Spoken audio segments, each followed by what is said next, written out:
Kidlat News Updates. Mga balita ngayon, tatlong high-powered firearms ng NPA nasamsam sa dalawang magkahiwalay na engkwentro sa Albay. 9.75 million pesos na halaga ng diesel nasabat sa Navotas. Siyam na suspect tiklo sa iligal na bentahan. Kahandaan at kakayahan sa digmaang pandagat pinalalakas. Barkong pandigma ng Australia dumaong sa Maynila. Ako po si Cesar Soriano para hatid ang mga nangunang balita sa buong kapuluan ngayon. Nakasamsam ang militar ng tatlong matataas na kalibre ng armas sa dalawang magkahiwalay na engkwentro laban sa NPA sa lalawigan ng Albay. Noong Marso 31 sa Barangay Sinungtan, Ginobatan, nasamsam ng mga tropa ng 49th Infantry Battalion ang isang M16 rifle, IED at iba pang kagamitan matapos ang engkwentro na ikinasugat ng isang sundalo. Samantala noong Abril 4 sa Barangay Maogog sa bayan ng Jovellar, na-recover ang dalawang armas na kinabibilangan ng M16 at M14 rifle kasama ang mga bala at magazines.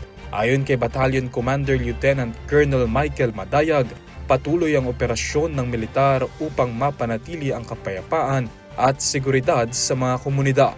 Patuloy na nakaalerto ang 49IB sa pagbabantay ng seguridad sa ikatlong distrito ng Albay at ilang bahagi ng Camarines Sur.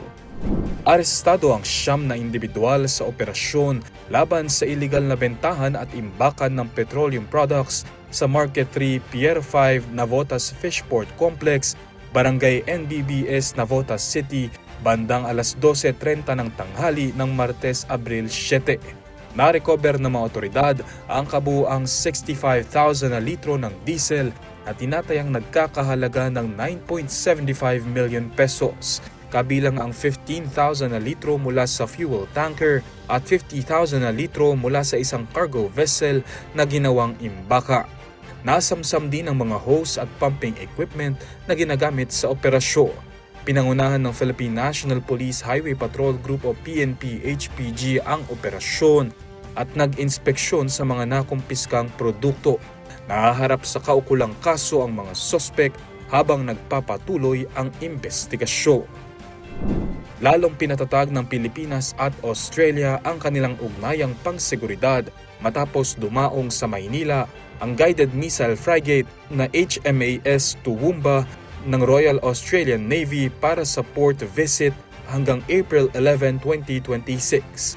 Agad nakipagpulong si Commander Alicia Harrison kay Littoral Combat Force Deputy Commander Captain Lawrence Kalimag sa Naval Station Jose Andrada.